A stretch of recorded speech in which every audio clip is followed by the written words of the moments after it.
Hi guys, मैं अमिन शाह। आज आपके सामने एग्जाम नगर fact to fact YouTube channel पे आप सभी का स्वागत है।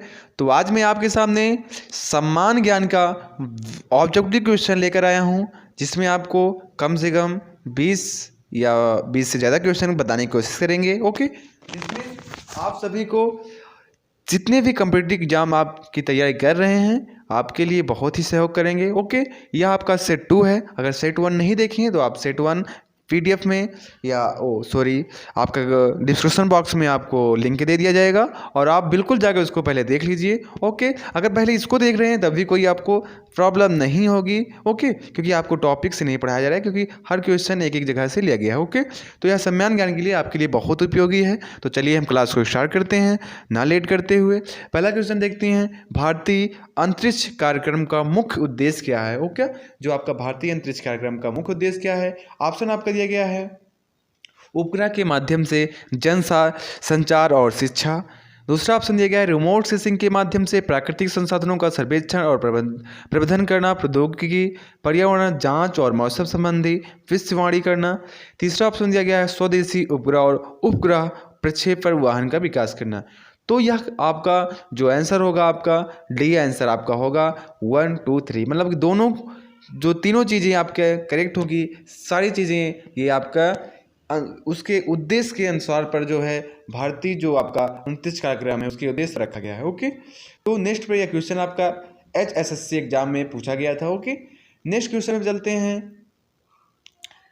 दुनिया का पहला कृत्रिम उपग्रह जो 83.6 किलोग्राम के एक बीच बॉल के आकार का था, किसके द्वारा लॉन्च किया गया है? तो जो आपका करेक्ट आंसर होगा आपका सी, सोवियत संघ। ओके, बात करते हैं आपका जो करेक्ट आंसर होगा आपका सोवियत संघ।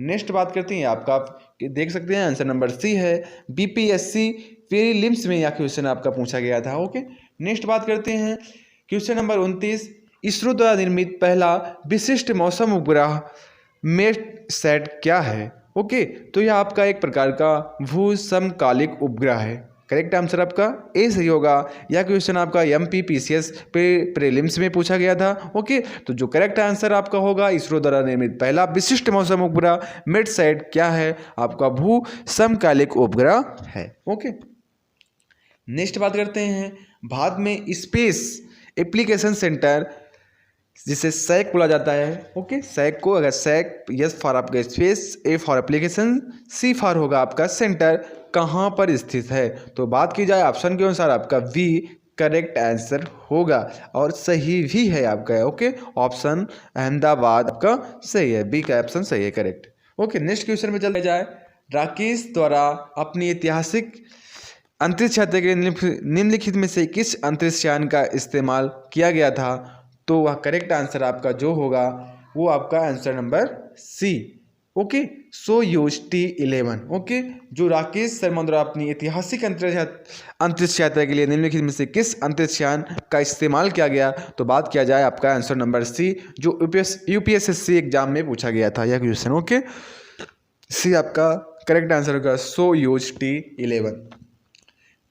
नेक्स्ट क्वेश्चन बात करते हैं, भारतीय उपग्रह की IRS श्रृंखला का प्रयोग के लिए किया जाता है। तो किसके लिए किया जाता है आप बताने की कोशिश करें। आंसर नंबर आपका C. Okay, remote sensing. Okay, IRS श्रृंखला का प्रयोग किसके लिए किया जाता है? रिमोट सेंसिंग के लिए, जो कि आपके SSC CGL टेलेड 1 में पूछा गया था। ओके, भारतीय उपग्रह की IRS की श्रृंखला का प्रयोग रिमोट सेंसिंग के लिए किया जाता है, बिल्कुल। नेक्स्ट क्वेश्चन पे चलते हैं, 34, अंतरिक्ष में प्रवेश करने वाली पहली भारतीय कौन से थी? ओके, यह क्वेश्चन बहुत बार पूछा गया है और यह क्वेश्चन काफ़ी पुराना भी आपके लिए हो गया है। तो SSC काफ़ी हद तक आप बिना ऑप्शन देखे ही बच्चे सही किए होंगे।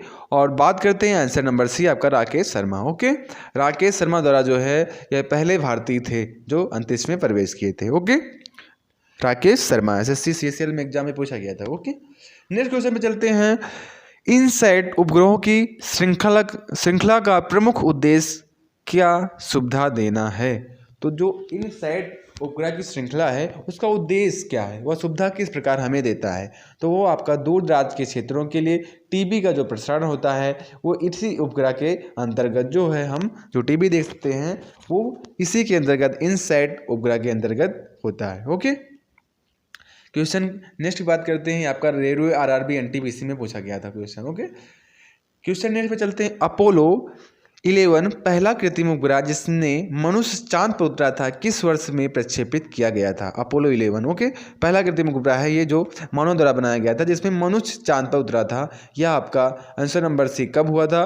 1969 में हुआ था। Okay, 1969 answer number, correct answer is the answer number आपका 1969। ओके, नेक्स्ट क्वेश्चन देखते हैं।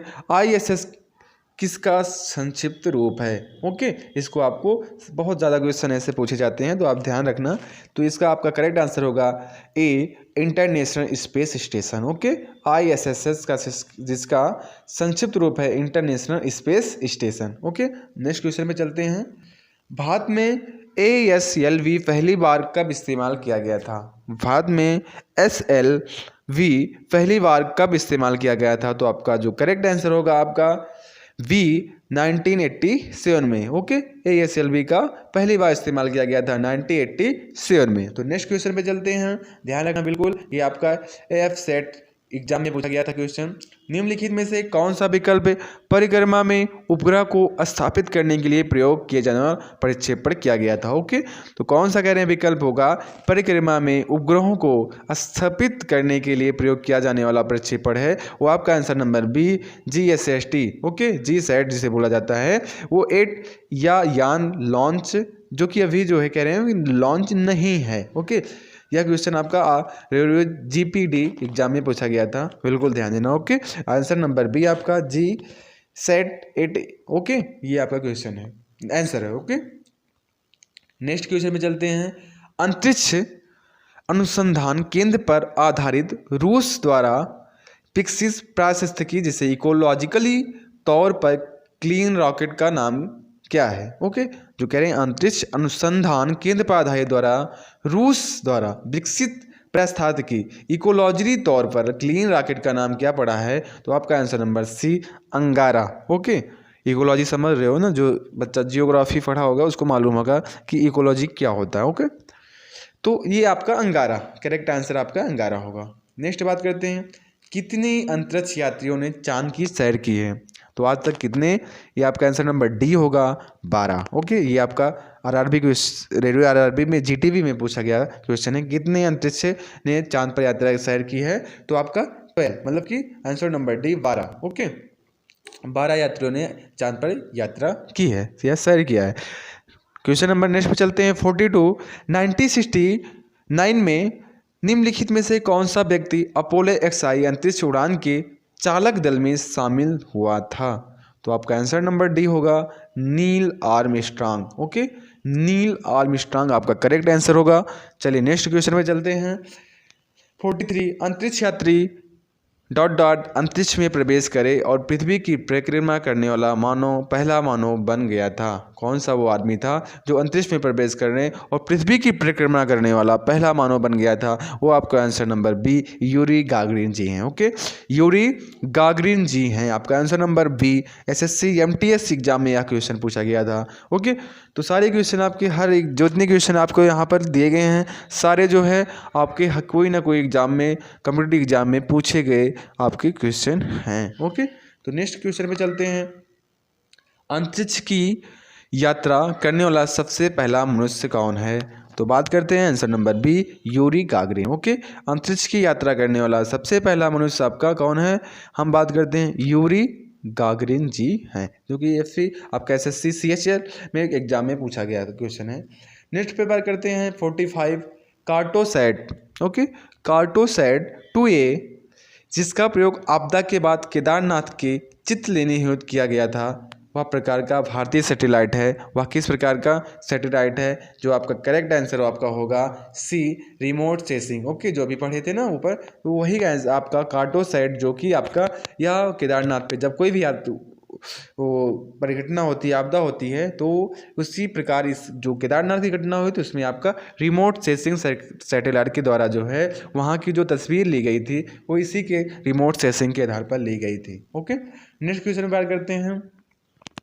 निम्नलिखित में से भारत का सर्वप्रथम लूनर प्रोब कौन सा है? ओके, तो आपका सर्वप्रथम लूनर प्रोब कौन सा है? आपका आंसर नंबर बी, आपका चंद्रयान-1। ओके, जो कि आपका सर्वप्रथम लूनर प्रोब कौन सा है? तो आपका चंद्रयान-1 है। ओके, यह क्वेश्चन आपका एसएससी सीपीओ ट्रेड 1 में पूछा गया था। आपका आंसर नंबर बी, चंद्रयान-1 correct answer. Okay, most space telescope, okay, जिसे हम MST कहते हैं, किस देश का है? ओके, MST जिसे बोला जाता है वो किस देश का है? वो आपका कनाडा का। ओके, कहाँ का है?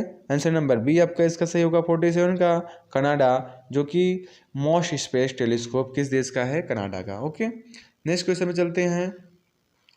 सर्वप्रथम पूर्वानुमानित सुपरनोवा विस्फोट की तस्वीर लेने वाला हबल अंतरिक्ष दूरबीन किस देश से संबंध रखता है? जो आपका यह सुपरनोवा विस्फोट की तस्वीर लेना था वह अंतरिक्ष दूरबीन किस देश से संबंध रखता है? तो आपका करेक्ट आंसर होगा ए, संयुक्त राज्य अमेरिका। ओके, किससे? संयुक्त राज्य अमेरिका। आरआरबी एनटीपीसी में भी क्वेश्चन आपका पूछा गया था। 49 क्वेश्चन पे चलते हैं। इनसैट 2E को प्रक्षेपित किया गया था, कहाँ पर किया गया था? इनसैट 2E को प्रक्षेपित कहाँ पर किया गया था? तो क्वेश्चन का जो करेक्ट आंसर होगा आपका बी, फ्रेंच गुयाना में। ओके, फ्रेंच गुयाना से प्रक्षेपित किया गया था इनसैट 2E का। ओके, नेक्स्ट क्वेश्चन पे चलते हैं। सतीश धवन अंतरिक्ष केंद्र कहाँ स्थित है? तो सतीश धवन अंतरिक्ष केंद्र कहाँ पर स्थित है? ये आपका सी, आंध्र प्रदेश में आपका स्थित है। ओके, बात करते हैं कहाँ पर स्थित है। कहाँ पर? आंध्र प्रदेश। कहाँ पर? सतीश धवन अंतरिक्ष केंद्र कहाँ पर स्थित है? आंध्र प्रदेश में। तो बात करते हैं, अगर आपको पोस्ट अच्छी लगी हो तो आप हमारे यूट्यूब चैनल GS में नहीं जुड़े हों तो आप इसी वक्त इस लिंक पर क्लिक करें और जुड़ जाएं। ओके, और बात सा करते हैं कि इसी तरह आपको वीडियो प्रोवाइड किए जाएंगे, और अभी तक चैनल को जो सब्सक्राइब नहीं किए तो ज़रूर सब्सक्राइब कर लें। ओके, तो धन्यवाद आज के लिए आप सभी को।